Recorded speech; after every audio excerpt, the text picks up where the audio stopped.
പ്രാണനായി. രചന നിലാവിൻ്റെ കൂട്ടുകാരി. അവതരണം സാലിം കരുളായി. രാധ നാലാമതും പ്രഗ്നന്റ് ആണെന്ന് അറിഞ്ഞതും മിത്ര ശരിക്കും ഞെട്ടിപ്പോയിരുന്നു. ഓരോ ഡെലിവറി കഴിയുമ്പോഴും ഞാനിനി വഴിക്ക് വരില്ലെന്നും പറഞ്ഞ് നിലവിളിച്ചിരുന്ന പെണ്ണാണ് ഇപ്പൊ നാലാമതും പ്രസവിക്കാൻ പോകുന്നത്. അതുകൊണ്ട് ഞെട്ടിയില്ലെങ്കിൽ അത്ഭുതമുള്ളൂ. മിത്രയുടെ അവസ്ഥ തന്നെയായിരുന്നു ബാക്കിയുള്ളവർക്കും. സത്യമാണോ രാധു? മിത്ര ഉറപ്പിക്കാനെന്നോണം ചോദിച്ചു. 3 മന്ത് ഗ്രോത്ത് ഉണ്ട്.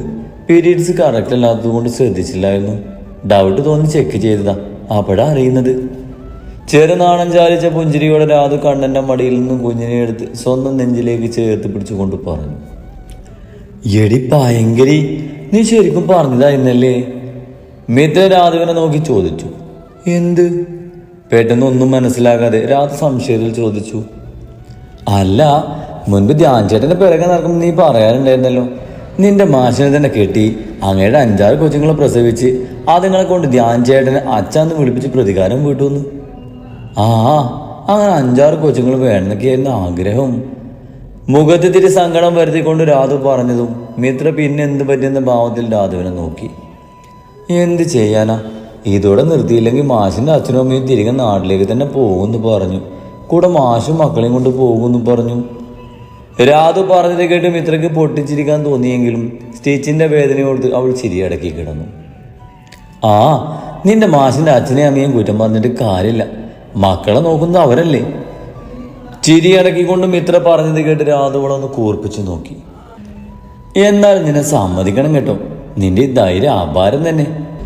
രാധ മുൻപ് തന്നെ കുറെ കളിയാക്കി ചിരിച്ചതിനാൽ തന്നെ കിട്ടിയ അവസരം പാഴാകാതെ മിത്ര തിരിച്ചാക്കിക്കൊണ്ട് പറഞ്ഞു. പോടി, നിനക്ക് തമാശ. എൻ്റെ കേശുവിന് 1.5 വയസ്സേ ആയുള്ളൂ. അതാലോചിക്കുമ്പോൾ എനിക്ക് സങ്കടം. കുഞ്ഞിപ്പെണ്ണിന്റെ കവളിലൊന്ന് മുത്തിക്കൊണ്ട് രാധ തെല്ലൊരു വിഷമത്തിൽ പറഞ്ഞു. കണ്ണന് 3 വയസ്സ് കഴിഞ്ഞപ്പോഴാണ് രാധവിന് 2ാമത് കുഞ്ഞ് ജനിക്കുന്നത്. കിച്ചുവിന് 2 വയസ്സ് കഴിഞ്ഞപ്പോഴേക്കും കേശുവും. കണ്ണനും കിച്ചുവിനും അത്യാവശ്യത്തിന് പാല് കൂടി കിട്ടിയിട്ടുണ്ട്. കേശുവിന് ഇപ്പോൾ 1.5 വയസ്സ് തികയുന്നുള്ളൂ. അമ്മയുടെ പാല് കുടിച്ച് വളരേണ്ട പ്രായം. രാധവിന് കേശുവിനെ ഓർത്തതും അവളിൽ അമ്മ മനസ്സൊന്നും വിങ്ങിയെങ്കിലും ഉള്ളിൽ നാം വിട്ട് അവരുടെ മറ്റൊരു ജീവനെ കളയാൻ രണ്ടുപേരും ഒരുക്കമല്ലായിരുന്നു.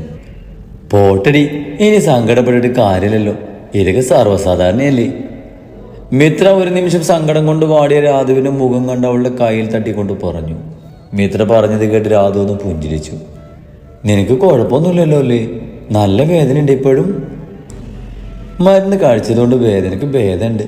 പിന്നെ എണീറ്റിരിക്കുമ്പോഴൊക്കെ സ്റ്റിച്ച് നല്ല വലിച്ചിലുണ്ട്. നന്നായി ശ്രദ്ധിക്കണേ, മിത്ര പറഞ്ഞത് കേട്ട് രാധു പറഞ്ഞു. കാരണം സ്റ്റിച്ച് പഴുത്താൽ ഉണ്ടാകുന്ന വേദന അവൾക്ക് നന്നായി അറിയാമായിരുന്നു. അല്ല, ഈ കുഞ്ഞിപ്പെണ്ണ ആളൊരു പാവാണെന്ന് തോന്നുന്നു.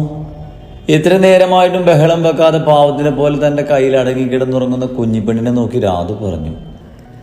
പിന്നെ പാവം, ഈ കടുകുമണി ഇത്തിരി സീനാണ് രാധേച്ചി.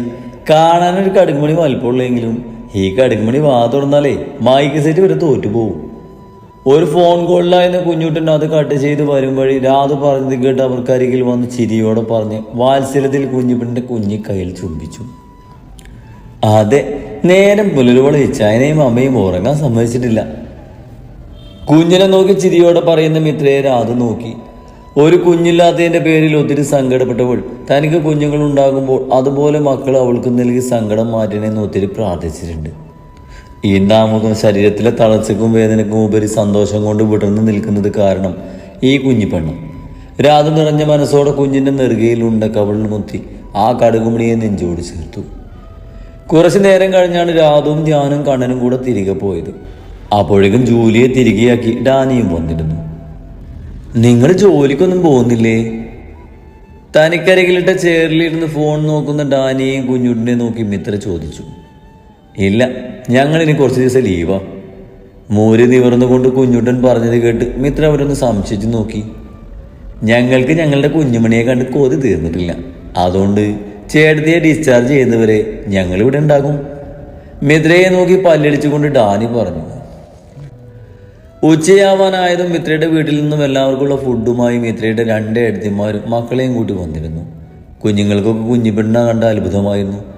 മിത്രയുടെ വലിയേട്ടൻ ദീക്ഷിതിനും ഭാര്യ കീർത്തിക്ക് 2 മക്കളാണ്.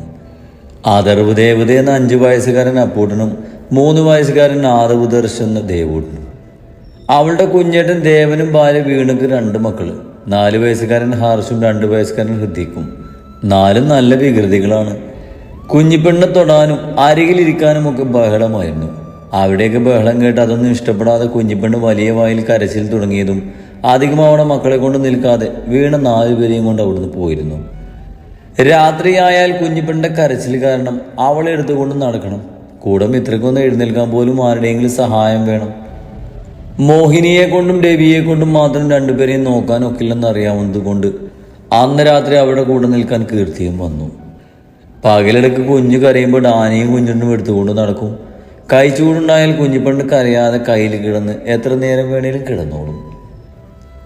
രാത്രിയായതും എല്ലാവർക്കും അവിടെ നിൽക്കാനുള്ള അസൗകര്യം കാരണം രവിയും മിത്രയുടെ അമ്മയും കീർത്തിയും ഒഴികെ മറ്റെല്ലാവരും വീട്ടിലേക്ക് പോയിരുന്നു. എല്ലാവർക്കും കിടക്കാനുള്ള സമയമായെന്നും മനസ്സിലായതും കുഞ്ഞ് കരച്ചിൽ തുടങ്ങിയിരുന്നു. അന്ന് കീർത്തി കൂടെയുള്ളത് കൊണ്ട് മോഹിനിക്കും രവിക്കും തെല്ലൊരു ആശ്വാസമായിരുന്നു. അമ്മയെയും കീർത്തിയെയും അധികം ബുദ്ധിമുട്ടിക്കാതെ രവി തന്നെയായിരുന്നു അധികവും കുഞ്ഞിനെ എടുത്തുകൊണ്ട് നടന്നത്. അങ്ങനെ ദിവസങ്ങൾ വീണ്ടും കടന്നുപോയി. മിത്രയെ ഡിസ്ചാർജ് ചെയ്യുന്നത് വരെ ഡാനിയും കുഞ്ഞുണ്ടും രാവിലെ മുതൽ രാത്രി വരെ ഹോസ്പിറ്റലിൽ തന്നെയാകും. പകൽ സമയമെല്ലാം കുഞ്ഞധികവും അവരുടെ കയ്യിലാകും. രാത്രി കുഞ്ഞുറങ്ങാൻ സമ്മതിക്കാത്തത് കൊണ്ടും പകലവർ കുഞ്ഞിനെ നോക്കുന്നത് കൊണ്ടും മിത്രക്കും രവിക്കും അവളുടെ അമ്മ കീർത്തിക്കുമൊക്കെ ആ സമയം കിടന്നുറങ്ങാം. നല്ല ഭക്ഷണമൊന്നും കഴിച്ചു തുടങ്ങാത്തത് കൊണ്ട് തന്നെ മിത്രക്ക് പാല് കുറവാണ്. അതുകൊണ്ട് ഒരു നേരം കുഞ്ഞിന് പൊടി കലക്കി കൊടുക്കാറാണ് ചെയ്യാറ്. അങ്ങനെ 5 ദിവസം കഴിഞ്ഞതും മിത്രയെ ഡിസ്ചാർജ് ചെയ്തിരുന്നു. മിത്രയെ കുരിശുമുറ്റത്തേക്ക് കൊണ്ടുപോകാനായിരുന്നു അപ്പച്ചനും രവിക്കും കുഞ്ഞുണ്ടൊക്കെ ആഗ്രഹം. എങ്കിലും മിത്രയുടെ വീട്ടുകാരുടെ ആഗ്രഹത്തിനെതിരായി അവരെന്തുന്നില്ല. കൂടെ അവളെ പ്രസവ പരിചരണം നൽകി നോക്കാൻ അവളുടെ അമ്മ തന്നെയാണ് നല്ലതെന്നതുകൊണ്ട് മിത്രയെ ദേവർമഠത്തിലേക്ക് വിടാൻ അവർ സമ്മതിച്ചു. സ്റ്റിച്ച് ശരിക്കും മുടങ്ങാത്തത് കൊണ്ട് വീൽ ചെയറിലായിരുന്നു മിത്രയെ താഴേക്ക് കൊണ്ടുപോയത്. രവി തന്നെയായിരുന്നു അവളെടുത്ത് ശ്രദ്ധിച്ച് കാറിൽ വെച്ചത്. മിത്രയുടെ വീട്ടിലെത്തിയതും രവി തന്നെയായിരുന്നു അവളെ റൂമിൽ വന്ന് കിടക്കാൻ സഹായിച്ചത്. സ്റ്റെപ്പ് കയറാൻ ബുദ്ധിമുട്ടുള്ളത് കൊണ്ടും എല്ലാവർക്കും വന്ന് നോക്കാൻ സൗകര്യത്തിനും സുഖം നോക്കി മിത്രയെ താഴെയുള്ള റൂമിലായിരുന്നു കിടത്തിയത്. ദേവ, എന്നാ ഞങ്ങൾ ഇറങ്ങാം. ബെഡിലിരിക്കുന്നവൾ കരകെ ഇരുന്നു കൊണ്ട് രവി പറഞ്ഞതും മിത്ര വിഷമത്തിൽ അവനെ നോക്കി. ഇവിടെ നിന്നൂടെ ചായ? അവരെ പിരിയുന്നത് ആലോചിച്ച് മിത്ര വിഷമത്തിൽ ചോദിച്ചു. അത് ശരിയാവില്ല ദേവ. രവി പറഞ്ഞത് കേട്ട് മിത്രയുടെ മുഖം മങ്ങി. നന്നായി ഭക്ഷണം കഴിക്കണം.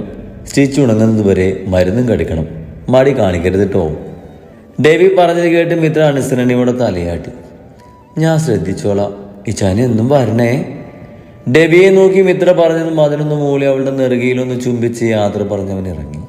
രവി ഹാളിലേക്ക് വരുമ്പോൾ അപ്പച്ചൻ കുഞ്ഞിനെ എടുത്ത് നിൽക്കുകയായിരുന്നു. ഞാൻ മോളോട് യാത്ര പറഞ്ഞിട്ട് വരാം. രവിയെ കടന്ന് കുഞ്ഞിനെ അവൻ്റെ കയ്യിലേക്ക് കൊടുത്ത അപ്പച്ചൻ മിത്ര കിടക്കുന്ന റൂമിലേക്ക് പോയതും ഡാനിയും കുഞ്ഞുണ്ടും കൂടെ പോയി. രവി തൻ്റെ കയ്യിൽ കിടന്നുറങ്ങുന്ന പൊന്നോമനെ കൺകുളിർക്കെ നോക്കി നിന്നു. ഉമ്മ വെച്ചാൽ ചിലപ്പോൾ താടിയും മീശയും കുത്തി കുഞ്ഞിപ്പെണ്ണ് കരച്ചിൽ തുടങ്ങും. അതുകൊണ്ട് രവി കുഞ്ഞിനെ ചുംബിക്കാൻ ഒന്ന് മടിച്ചു നിന്നു. പോവാൻ രവി. മിത്രയോട് യാത്ര പറഞ്ഞ് അവർ വന്നതും രവി കുഞ്ഞിപ്പെണ്ണിൻ്റെ കവിളിലൊന്ന് മുത്തി കുഞ്ഞിനെ അയ്യർക്ക് കൊടുത്തു. ഭക്ഷണം കഴിച്ചിട്ട് പോകാം. ഇറങ്ങാൻ നിന്ന് അവരെ മോഹിനി തടഞ്ഞുകൊണ്ട് പറഞ്ഞു. ഇപ്പൊ വേണ്ട, പിന്നൊരിക്കലാകാം. അവരാക്ഷണം സ്നേഹത്തോടെ നിരസിച്ചു. അവിടെ നിന്നിറങ്ങി കുരിശുമുറ്റത്തേക്കുള്ള യാത്രയിൽ മിത്രയും കുഞ്ഞും ഇല്ലാത്ത വിഷമം 4 പേരുടെയും മുഖത്തുണ്ടായിരുന്നു. കുഞ്ഞുണ്ടായിരുന്നു മിത്ര ഇല്ലാണ്ട് അധിക സങ്കടം.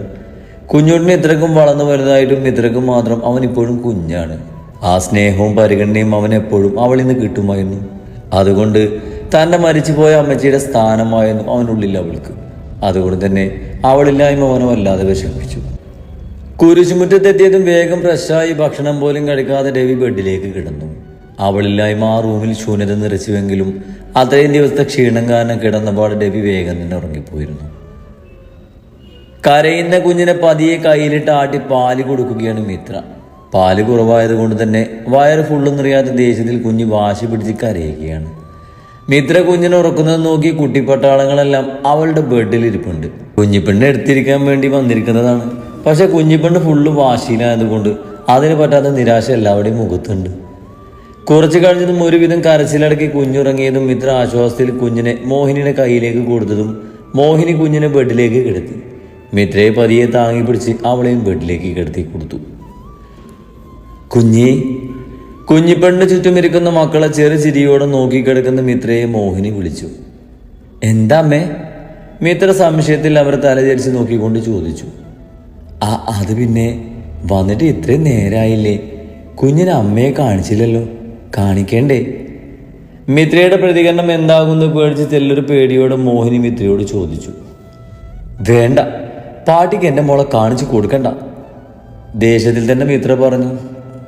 അമ്മക്ക് ആഗ്രഹം ഉണ്ടായില്ലേ കാണാൻ? അങ്ങനെയുള്ളപ്പോൾ കാണിച്ചു കൊടുക്കാതിരിക്കുന്നത് തെറ്റല്ലേ? എന്ത് തെറ്റ്? കുറച്ചൊന്നുമല്ല പാട്ടി എന്നെ വേദനിപ്പിച്ചത്. പാട്ടിക്ക് കണ്ണിൽ പിടിക്കാത്ത നസ്രാണിയുടെ ചോരയാണ് എൻ്റെ കുഞ്ഞിലൂടെ ഒഴുകുന്നത്. ആ ഇഷ്ടക്കേട് എൻ്റെ കുഞ്ഞിനോടും കാണിച്ച് അതിനെ ശപിക്കാനാണോ പാട്ടിക്ക് എൻ്റെ കുഞ്ഞിനെ കാണിച്ചു കൊടുക്കേണ്ടത്?